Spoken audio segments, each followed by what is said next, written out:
जय हिंद दोस्तों। मैं विपिन यादव आपका स्वागत करता हूं आपके अपने परिवार एस्पिरेंट इंस्टीट्यूट में। स्वागत है। आज हम लोग देखते हैं केमिस्ट्री का दूसरा पार्ट। कल हम लोगों ने कल पढ़ लिया था रासायनिक अपक्रिया क्या है, रासायनिक अपक्रिया में अभिकारक क्या है, उत्पाद क्या है, और रासायनिक अपक्रिया के अभिलक्षण भी पढ़ लिए थे। ताप में परिवर्तन, अवस्था में परिवर्तन, रंग में परिवर्तन, और इस तरह से हम अवक्षेप का बनना, इन सबको हम पढ़ लिए थे। अब इसी के साथ हम आगे बढ़ेंगे। आज क्या पढ़ेंगे, देखिए, रासायनिक समीकरण। रासायनिक समीकरण किसे कहते हैं? कल हमने बताया था रासायनिक अपक्रिया, जब दो या दो से अधिक पदार्थ मिले और मिलने के बाद एक नया गुणधर्म वाला पदार्थ बनाते हैं, उस चीज को बताया गया था रासायनिक अभिक्रिया। अब रासायनिक अभिक्रिया जो होती है, जितनी भी रासायनिक अभिक्रियाएं होती हैं, अगर उन रासायनिक अभिक्रियाओं को उनके सिंबल की सहायता से अगर हम प्रदर्शित करें, दिखाएं, और दिखाने का सिंबल की सहायता से जब हम प्रदर्शित करेंगे तो वो चीज ही क्या कहलाएगा, या वह स्थिति, जो वो स्टेज होगी दिखाने की, वो क्या कहलाएगी? रासायनिक समीकरण कहलाएगा। देखते हैं। जैसे हम क्या यहाँ पे परिभाषा लिखना चाहो तो लिख सकते हो कि रासायनिक अभिक्रिया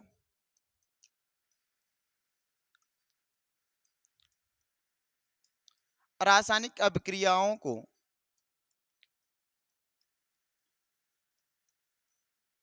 रासायनिक अभिक्रियाओं को प्रतीकों के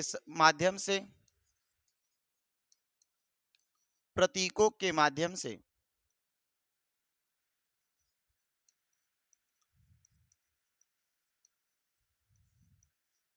प्रदर्शित करना या दिखाना, करना ही, प्रदर्शित करना ही रासायनिक समीकरण कहलाएगा। रासायनिक समीकरण कहलाता है। ध्यान से देखिएगा। जैसे मैं लेता हूं एग्जाम्पल, इसका कैसे होगा। जिंक ले लिया और सल्फ्यूरिक अम्ल ले लिया। सल्फ्यूरिक अम्ल ले लिया। जिंक और सल्फ्यूरिक अम्ल लेने के बाद क्या बनता है? बोलेंगे जिंक सल्फेट बनता है। क्या बनता है भाई? जिंक सल्फेट बनता है। और क्या बनता है? Hydrogen gas.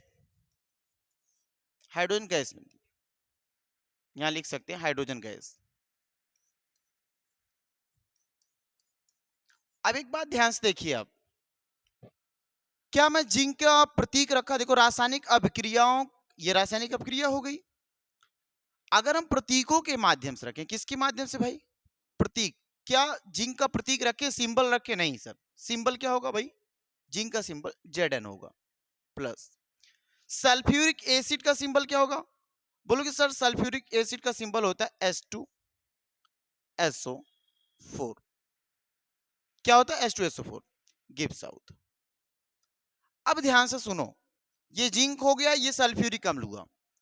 अब बनेगा क्या भाई? बोलोगे सर जिंक सल्फेट बनेगा ZnSO4। और क्या बनेगा? Hydrogen gas H2। ये देखो बन गया। इसी बात को हम बोलते हैं ये इतना, ये क्या है? बोलोगे सर ये क्या भाई? सर ये रासायनिक समीकरण है। ये इतना का इतना क्या बोलोगे? इसी को हम बोलते हैं रासायनिक समीकरण। इसी को हम बोलेंगे रासायनिक समीकरण। रासायनिक समीकरण। तो आप बोल पाओगे ना परिभाषा कि रासायनिक अभिक्रिया में भाग लेने वाले या पार्टिसिपेट करने वाले जो तत्व हैं, उन तत्वों को यदि उनकी सिंबल या उनके प्रतीकों के माध्यम से प्रदर्शित किया जाता है तो वो क्या कहलाएगा? रासायनिक समीकरण कहलाएगा। क्या कहलाएगा भाई? रासायनिक समीकरण कहलाएगा। बात क्लियर है? ये बात क्लियर हुई ना? आगे बढ़ते हैं। आगे देखिए क्या है। आगे दिया है दो बातें। हम तो पढ़ लिए रासायनिक समीकरण। अब रासायनिक समीकरण देखिए दो हो जाएंगे। क्या? एक होता जो रासायनिक समीकरण है, जो रासायनिक समीकरण है वो रासायनिक समीकरण एक कैसा होगा भाई? बोलेंगे सर जब रासायनिक समीकरण एक समीकरण तो संतुलित तो होगा।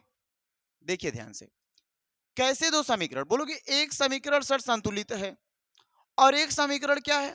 असंतुलित। अब संतुलित किसे कहते हैं, असंतुलित किसे कहते हैं? पहले इस बात को देखो, संतुलित किसे कहेंगे? बोलेंगे संतुलन। देखो यहां हम लिख रहे हैं संतुलित रासायनिक समीकरण, संतुलित रासायनिक समीकरण, संतुलित रासायनिक समीकरण। इस बात को देखिएगा बड़े गौर से। संतुलित रासायनिक समीकरण का अर्थ यह है, हम लोगों ने कल पढ़ा कि कोई दो पदार्थ लिया और उन दोनों पदार्थों के बीच में अभिक्रिया करवाया, कोई और पदार्थ नया बना। यही बना था भाई। अब ध्यान से सुनो, जो ये गिव साउथ है, गिव साउथ की लेफ्ट साइड, जो लेफ्ट साइड होगा इन सबको क्या बोला गया था? बोला भाई, बोलेंगे सर अभिकारक बोला गया था।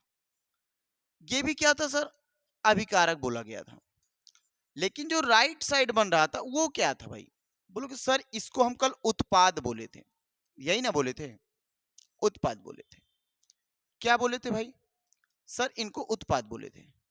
तो दो चीजें आपको समझ, रासायनिक जो अभिक्रिया हो रही थी, एक तो अभिकारक थे और एक तरफ कौन थे? उत्पाद थे। तो बड़े ध्यान से, संतुलित समीकरण किसे कहेंगे? संतुलित समीकरण में, यह संतुलित समीकरण ऐसा समीकरण होगा जिसमें अभिकारक जितने होंगे, जितने अभिकारक होंगे उतने ही क्या बनेंगे भाई? उत्पाद। कहने का मतलब, अब ये मत समझना कि जितने अभिकारक बनेंगे उतने उत्पाद। इसका मतलब ये है अभिकारक में जितने भी तत्व होंगे, एग्जाम्पल की सहायता सीखते हैं। देखो ध्यान से, एग्जाम्पल सहायता से, यही पीछे वाला ही एग्जाम्पल ले लेते हैं। कौन सा? ये वाला एग्जाम्पल, यही एग्जाम्पल लेते हैं। देखिए क्या ले रहे हैं भाई हम? ले लिए सर सल्फ्यूरिक एसिड H2SO4, और क्या लिए भैया? जिंक। ये दोनों क्या सर?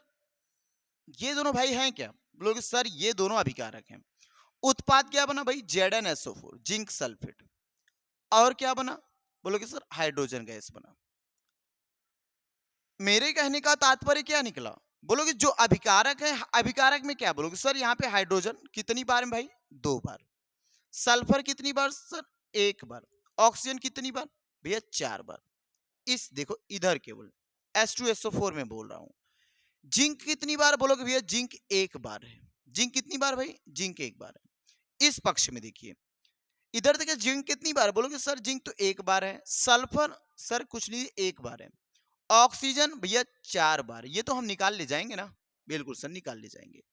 हाइड्रोजन कितनी बार सर? बोलोगे सर 2 बार हाइड्रोजन है। ध्यान से देखना, अब एक बार आप दोनों तरफ काउंट करो। क्या हाइड्रोजन अपने पास इधर क्या भाई? हाइड्रोजन सर यहाँ 2 बार है। क्या इधर? सर यहाँ भी 2 बार हाइड्रोजन है। ठीक है। जिंक कितनी बार भाई? इधर 1 बार। सर इधर भी जिंक 1 बार है। ठीक है। सल्फर कितनी बार भाई? 1 बार। इधर भी 1 बार है।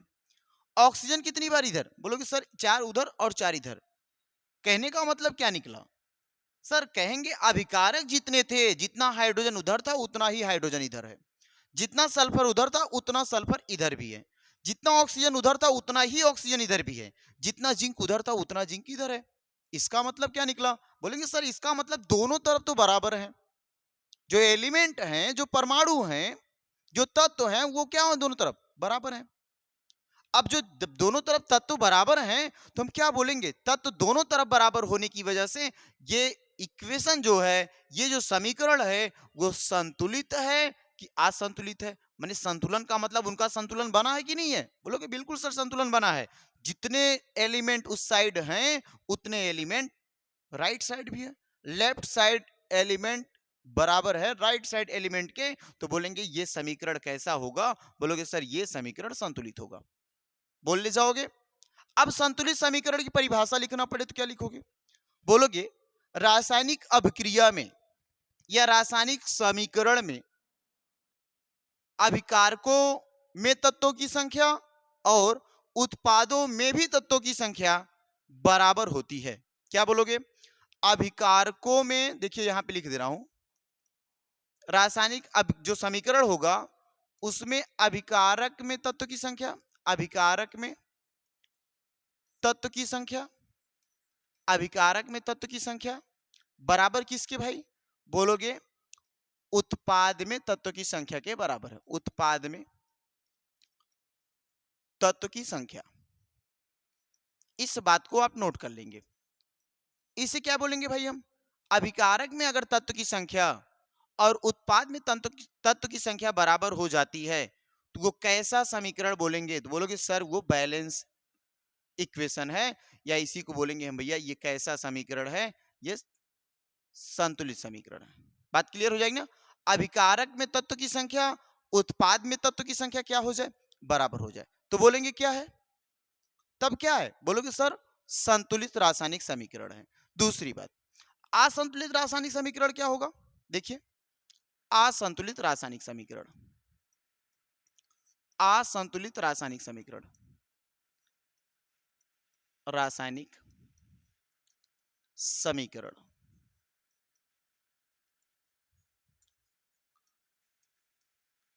अब इसमें देखिए ध्यान से, इस बात को फिर से एक बार आप देखिए, अगर दोनों तरफ बराबर तो संतुलित, अगर बराबर नहीं हुआ तो, अगर बराबर तो संतुलित, अगर बराबर नहीं हुआ तो असंतुलित। क्या होगा? असंतुलित। कैसे लिखेंगे? अभिकारकों में, अभिकारकों में तत्वों की संख्या, तत्वों की संख्या नहीं बराबर होगा किसके? उत्पाद में तत्वों की संख्या के। उत्पाद में तत्वों की संख्या के, या तो अभिकारक की संख्या, अभिकारक में तत्व की संख्या ज्यादा होगी या उत्पाद में तत्व की संख्या ज्यादा होगी। इस चीज को हम क्या बोलेंगे? सर इसको हम बोलेंगे, क्या भाई बोलोगे? सर इसको हम बोलेंगे असंतुलित रासायनिक समीकरण। जैसे सर क्या भैया लिखोगे? लिख दें क्या? Mg मैग्नीशियम लिख दें? लिख लो। मैग्नीशियम को जब वायु या वायु की उपस्थिति में जलाया जाता है तो क्या हो जाएगा? बोलोगे सर मैग्नीशियम ऑक्साइड बनेगा। क्या बनेगा भाई? मैग्नीशियम ऑक्साइड बनेगा। मैग्नीशियम ऑक्साइड बनेगा। मैग्नीशियम ऑक्साइड बनेगा। मैग्नीशियम का फार्मूला क्या भाई? ये तो शब्द समीकरण है, हमें प्रतीक समीकरण लिखना। बोलोगे मैग्नीशियम का Mg, यहां क्या भाई? ऑक्सीजन O2, O अकेले कभी मत रखना, O2 रखना, गिव्स आउट। क्या बनेगा सर? MgO। अब ध्यान से मेरी बात सुनो, इधर मैग्नीशियम कितना भाई? बोलोगे सर इधर मैग्नीशियम 1 है। ऑक्सीजन कितना है? देखिए इधर ऑक्सीजन कितना? सर ऑक्सीजन 2 है। यहां देखिए कितना मैग्नीशियम? बोलोगे सर मैग्नीशियम तो 1 है। ऑक्सीजन कितना? सर 1 है। अब मैच करवाओ, क्या मैग्नीशियम 1 है? जी यहां भी मैग्नीशियम 1, यहां भी मैग्नीशियम 1। ऑक्सीजन यहाँ पे 2 है और ऑक्सीजन यहाँ पे 1 है, क्या दोनों बराबर है? बोलोगे सर ये दोनों बराबर तो नहीं है। अगर ये दोनों बराबर नहीं है तो क्या ये समीकरण संतुलित है? ये समीकरण संतुलित है? नहीं सर, ये समीकरण कैसा है? असंतुलित है। तो बात समझ में आई? अगर देखो अभिकारक में तत्व की संख्या, उत्पाद में तत्वों की संख्या, तो अभिकारक में तत्वों की संख्या ज्यादा हो गई। कितना? 1 ऑक्सीजन ज्यादा हो गया। उत्पाद में 1 ऑक्सीजन कम है, तो बोलेंगे ये समीकरण कैसा है? बोलोगे सर ये समीकरण असंतुलित है। ये समीकरण कैसा है? असंतुलित है। बात समझ आई होगी संतुलित समीकरण और असंतुलित समीकरण में। ठीक है, आगे बढ़ते हैं भाई। देखिए आगे, आगे क्या? ऊष्माक्षेपी अपक्रिया। 2 अपक्रियाएं और पढ़ेंगे। एक होता है ऊष्माक्षेपी अपक्रिया, एक होता है ऊष्माशोषी अपक्रिया। एक ऊष्माक्षेपी और एक ऊष्माशोषी। बस इतनी बात आपको मेंशन करनी है। ऊष्माक्षेपी अपक्रिया किसे कहते हैं? जिस अपक्रिया में, देखो जिस अपक्रिया में, जिस अपक्रिया में क्या किया जाता हो? उष्मा दिया जाता हो। सॉरी क्षेपी है ना, उष्मा। जिस अपक्रिया से लिखेंगे यहां पे, मैं नहीं, जिस अपक्रिया से उष्मा निकलती हो, उष्मा निकलती हो, जिस अपक्रिया से उष्मा निकलती हो। कहने का मतलब जब रिएक्शन होगा तो उसमें से गर्मी बाहर इंक्रीज होगी, निकलेगी बाहर, हीट बाहर निकलेगा। जब हीट बाहर निकलेगा तो बोलेंगे क्या होगा, ऊष्माक्षेपीय अपक्रिया। जैसे एक एग्जांपल लेते हैं, एग्जांपल क्या होगा भाई, कैल्शियम ऑक्साइड ले लो। क्या लेंगे, calcium oxide, calcium oxide. Calcium oxide में हम क्या डालेंगे भैया, जल डालेंगे। जब कैल्शियम ऑक्साइड में जल डालेंगे क्या बनेगा, बोलोगे सर कैल्शियम हाइड्रोक्साइड बन जाता है। क्या बन जाता है भाई, कैल्शियम हाइड्रोक्साइड बन जाता है, हाइड्रोक्साइड बन जाता है। और क्या निकलता सर, हीट निकलेगी, गर्मी निकलेगी। देखो कैसे, इसी को और किसी नाम से जानते हैं जी सर, एक और नाम जानते हैं, क्या, अनबुझा चूना, अनबुझा चूना, इसका अन्य नाम अनबुझा चूना। फार्मूला क्या होता है, बोलोगे सर CaO, कैल्शियम ऑक्साइड। जल का फार्मूला क्या भाई, H2O गिव्स आउट, कर ले जाओगे ना, कैल्शियम ऑक्साइड प्लस जल। कैल्शियम हाइड्रोक्साइड बोलोगे CaOH का होल ट्वाइस। और क्या बना भैया, बोलोगे सर हीट निकलेगा। क्या निकलेगा, उष्मा निकलेगी, हीट निकलेगी।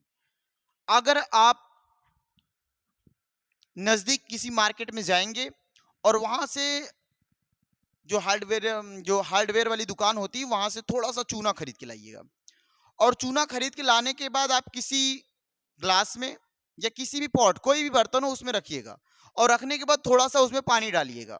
पानी डालने के कुछ मिनट के बाद, 1 से 2 मिनट के बाद देखिएगा आप, जिस भी बर्तन में रखे होंगे वो बर्तन पूरी तरह से हीट हो जाएगा।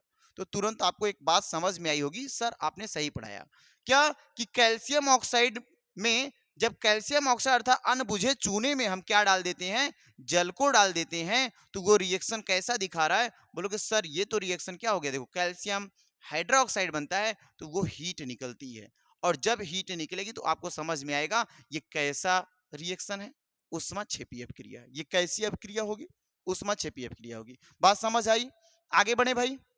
ऊष्माक्षेपीय अपक्रिया, कुछ एग्जाम्पल इसके लेते हैं। देखो कुछ ऊष्माक्षेपीय अपक्रिया के एग्जाम्पल लिख लेंगे। ऊष्माक्षेपीय अपक्रिया के, ऊष्माक्षेपी ऊष्माक्षेपी अपक्रिया कुछ के कुछ महत्वपूर्ण, एग्जाम में यहां से सवाल बन जाता है, महत्वपूर्ण उदाहरण। कुछ महत्वपूर्ण उदाहरण, पहला तो वो पहले ही याद रखेंगे, अब पहले ही याद रखेंगे अनबुझे चूने में पानी डालने के बाद क्या होगा, बोलोगे सर हीट निकलेगा। एक तो बात वही याद रखेंगे भाई, ध्यान से सुनिए। अब यहां देखिए एक एक बातों को। पहला क्या लिखेंगे, अनबुझा चूना, अनबुझा चूना में पानी के डालने से उष्मा का निकलना, उष्मा का निकलना। एक तो आपके पास यही एग्जाम्पल हो गया उष्माक्षेपी में, एक तो यही एग्जाम्पल हो गया। एक और एग्जाम्पल लिखेंगे आप, लिखिएगा। जैसे देखिए ऑक्सीजन में, देखो ये ऑक्सीजन में कार्बन का जलना, ऑक्सीजन में कार्बन का जलना, कार्बन का जलना, ये भी कैसा उदाहरण है, बोलोगे सर ये भी ऊष्माक्षेपी का उदाहरण, सॉरी हाँ ऊष्माक्षेपी का उदाहरण है। और एक और लिखिएगा, क्या, जो भी प्राकृतिक गैस होती है, जितनी भी प्राकृतिक गैस है, प्राकृतिक गैस का जलना, प्राकृतिक गैस का जलना, ये भी क्या हो जाएगा भाई, प्राकृतिक गैस का जलना भी क्या हो जाएगा, बोलेंगे प्राकृतिक गैस का जलना भी क्या हो जाएगा, ऊष्माक्षेपी का उदाहरण हो जाएगा, है ना। इसी तरह से हम आगे बढ़ेंगे। जैसे आप श्वसन, श्वसन सांस लेने की जो प्रक्रिया होती है, श्वसन, श्वसन भी क्या है, एक ऊष्माक्षेपी अपक्रिया है, लिख लेंगे। श्वसन, श्वसन भी एक, श्वसन भी एक ऊष्माक्षेपी अपक्रिया है। श्वसन भी एक ऊष्माक्षेपी अपक्रिया है, ऊष्माक्षेपी अपक्रिया है। श्वसन भी एक ऊष्माक्षेपी अपक्रिया है। इस तरह से ऊष्माक्षेपी में क्या हो जाएगा, बोलेंगे ऊष्माक्षेपी की अपक्रियाओं के कुछ ये उदाहरण थे। बात समझ में आई ना? ये कुछ, ये देखिए इंपॉर्टेंट, ये वाला क्वेश्चन कहीं ना कहीं पूछा गया होगा, देखेंगे आप एनसीईआरटी में भी क्वेश्चन ये वाला, ये एग्जांपल जो वो पूछा गया, इंपॉर्टेंट बना लेंगे इसको, ये इंपॉर्टेंट बना लेंगे, इस वाले को, इसको इंपॉर्टेंट बनाएंगे आप। देखिए ये वाला, ये इंपॉर्टेंट है। बाकी ये चीजें पूछी गई हैं, ये भी कर सकते हो, ये भी याद सबको कर लो। क्या याद करना है कि अनबुझे चूने में पानी डालेंगे तो वो भी ऊष्माक्षेपी का उदाहरण है। प्राकृतिक गैस का जलना है वो भी ऊष्माक्षेपी का उदाहरण है। ऑक्सीजन की उपस्थिति में कार्बन का जलना वो भी ऊष्माक्षेपी का उदाहरण है। श्वसन जो एक प्रक्रिया है, श्वसन भी एक ऊष्माक्षेपी का उदाहरण है। आगे देखेंगे ऊष्माशोषी। क्या देखेंगे भाई? ऊष्माशोषी। ऊष्माशोषी अपक्रिया किसे कहते हैं? एक ऐसी अपक्रिया जिसमें या जब दो पदार्थ मिले और पदार्थ मिलने के बाद उसको हमें गरमाना पड़े, हीट करना पड़े, टेम्परेचर बाहर से देना पड़े, वो क्या कहलाता है? ऊष्माशोषी अपक्रिया कहलाता है। ऐसी अपक्रिया, ऐसी अपक्रिया जिसको जिसको ऊष्मा दिया जाता हो, जिसको ऊष्मा दिया जाता हो, जिसमें या जिसको ऊष्मा दिया जाता है, जिसको ऊष्मा दी जाती है, लिखो भाई ये गलत हो जाएगी, जिसको ऊष्मा दी जाती है, जिसको ऊष्मा दी जाती है, वो कैसा हो जाएगा? बोलेंगे सर वो ऊष्माक्षेपी अपक्रिया। जैसे एक बहुत चर्चित उदाहरण है भासंश्लेषण। भासंश्लेषण या इसी को बोलते हैं प्रकाश संश्लेषण, फोटोसिंथेसिस, प्रकाश संश्लेषण, बहुत चर्चित उदाहरण है। कैसे? देखिए क्या लेते हैं हम? Carbon dioxide, carbon dioxide, carbon dioxide, और क्या लेते हैं भाई? सर जल लेते हैं। और क्या होता है सर? ये बायो का जब पहला टॉपिक पढ़ेंगे वहां मिलेगा प्रकाश संश्लेषण। सर सनलाइट होती है, प्रकाश होता है। और क्या होगा भैया? क्लोरोफिल। ये कहां पाया जाता है? पत्तियों में। ये क्लोरोफिल एक पिगमेंट है जो पत्तियों को हरा करता है और सनलाइट को अपनी तरफ एब्जॉर्ब करता है, प्रकाश को लेता है, खींच लेता है, अवशोषित करता है। क्या बनता है भाई? ग्लूकोज बनता है सर। क्या बनता है? ग्लूकोज बनता है। और क्या भाई? यहां से वायु भी लिख सकते हो आप, जल भी लिख सकते हो, ये सब कुछ बनता है, ये सब कुछ बनता है भाई। कार्बन डाइऑक्साइड क्या लिखोगे? CO2। बैलेंस नहीं कर रहा हूं, H2O। आगे क्या होगा भाई? मैं सनलाइट बना दे रहा हूं, देखो ऐसे, इसको इस तरह समझ जाओ। क्लोरोफिल, ये पत्ती बना दे रहा हूं, ये क्लोरोफिल इसमें पाया जाता है, ये क्लोरोफिल इसमें पाया जाता है। फिर क्या बनेगा भैया? बोलोगे सर ग्लूकोज C6H12O6, वायु माने O2, जल माने H2O। ये कैसा रिएक्शन दिख रहा सर? ये कैसा रिएक्शन भाई? बोलोगे सर इसमें उष्मा दी जा रही। कौन उष्मा दे रहा है भाई? उष्मा सूर्य के द्वारा दिया जा रहा है। देखो हीट किया जा रहा है। अगर सनलाइट नहीं होती, सूर्य का प्रकाश नहीं होता, क्या ये अपक्रिया संपन्न हो पाती? बोलेंगे सर नहीं, बिल्कुल नहीं, कभी नहीं ऐसा हो सकता कि अगर सनलाइट ना हो और अपक्रिया संपन्न हो जाए, तो नहीं होगा भाई। यहाँ पे केयर करिएगा, मैं बैलेंस नहीं किया हूं, अभी बैलेंस नहीं किया हूं, बैलेंस अभी सिखाऊंगा आपको, तो बैलेंस करूंगा, ठीक है? ये बात भी आपको समझ आएंगे, आ गई होगी कि ये कैसी हो जाएगा अपक्रिया। उदाहरण बोलोगे ये एक ऊष्माक्षेपी अपक्रिया, सॉरी ऊष्माशोषी का उदाहरण है। एक आध एग्जांपल और लिखें, लिखिए चलिए। एक आध एग्जाम्पल और लिखिए। क्या लिखोगे? कैल्शियम कार्बोनेट को, क्या कैल्शियम कार्बोनेट को, कैल्शियम कार्बोनेट को जब क्या किया जाता है भाई? गर्म किया जाता है। क्या किया जाता है? जब कैल्शियम कार्बोनेट को गर्म करते हैं तो क्या बनता है? बोलोगे सर कैल्शियम ऑक्साइड बनता है, कैल्शियम ऑक्साइड बनता है। और भाई क्या बनता है? और सर कैल्शियम ऑक्साइड बनता है, और क्या बनता है भाई? और सर जल बनता है कि CO2 बनता है। देखते हैं, देखो ध्यान से। कैल्शियम कार्बोनेट CaCO3 क्या बन गया भाई? हीट करने के बाद CaO बन गया। देखो CaO बन गया, क्या बचा होगा? C और 2 ऑक्सीजन, तो बोलेंगे सर क्या बनता है? कार्बन डाइऑक्साइड बनता है, कार्बन डाइऑक्साइड। कार्बन डाइऑक्साइड है क्या सर? ये गैस है। ये क्या भाई? गैस है। क्या बनता है? CO2 बनता है। जल मत बना देना, मैं बोल रहा था ना कि कार्बन डाई, देखो कैल्शियम कार्बोनेट को जब हम हीट करेंगे तो क्या बनेगा? बोलोगे कैल्शियम ऑक्साइड बने। क्या नाम है इसका? Calcium oxide. ये क्या है? Carbon dioxide. ये क्या है? एक गैस है, ये बनेगा। इस तरह से आप और भी एग्जांपल लिख सकते हो। नाइट्रोजन, देखो नाइट्रोजन गैस ले लो और ऑक्सीजन गैस ले लो, क्या बनेगा भाई? सर इसको हीट जब करेंगे ना तो नाइट्रोजन मोनोऑक्साइड बनेगा या नो, क्या बने? नाइट्रोजन, इसका नाम है नाइट्रोजन मोनोऑक्साइड, नाइट्रोजन मोनोऑक्साइड। क्या बनेगा? Nitrogen monoxide. ये क्या था? नाइट्रोजन था। ये क्या? ऑक्सीजन। ये तो आपको पता होगा, कर ले जाएंगे सब लोग ऐसे ना। ठीक इसी प्रकार से हम आगे करेंगे। अब जो आगे अब हम पढ़ेंगे वो पढ़ेंगे रासायनिक अपक्रिया के प्रकार। देखो जैसे एक बार देख लेते हैं, देखिएगा अगली हेडिंग हम पढ़ेंगे कल से, क्या? रासायनिक अपक्रिया के प्रकार, रासायनिक अपक्रिया के, रासायनिक अपक्रिया के प्रकार, इसको हम कल पढ़ेंगे।